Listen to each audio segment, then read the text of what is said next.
Deuteronomy chapter number 8. All the commandments which I command thee this day shall you observe to do, that you may live and multiply, and go in and out and possess the land which the Lord sware unto your fathers.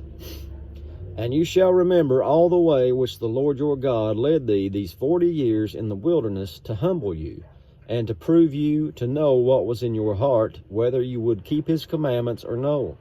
And he humbled you, and suffered you to hunger, and fed you with manna, which thou knewest not, neither did your fathers know, that he might make you know that man does not live by bread alone, but by every word that proceeds out of the mouth of the Lord doth man live. That ought to sound familiar to you if you've read through the New Testament.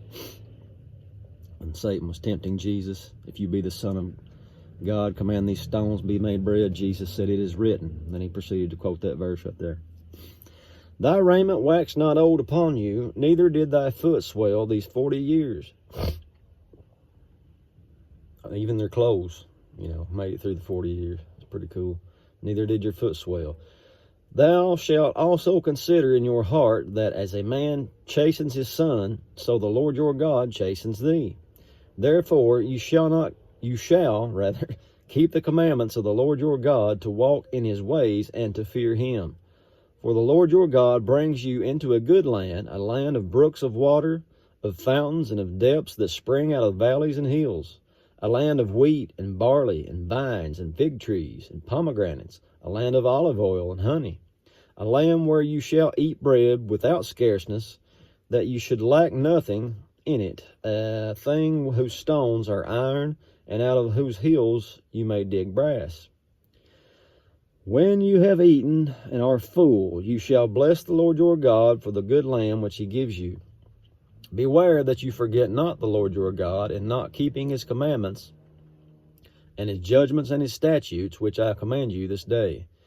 Lest when you have eaten and are full, and have built goodly houses and dwell therein, and when your herds and your flocks multiply, and your silver and your gold is multiplied, and all that you have is multiplied, then your heart be lifted up, and you forget the Lord your God, which brought you forth out of the land of Egypt from the house of bondage. Man, that happens all the time, doesn't it?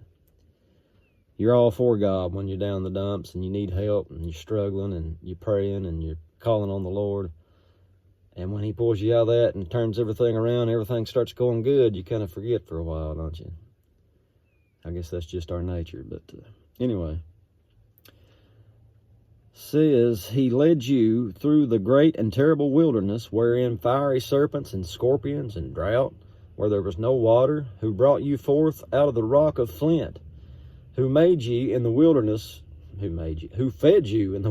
with manna, which your fathers knew not, that he might humble you, and that he might prove you to do good at the latter end, to you, to do thee good.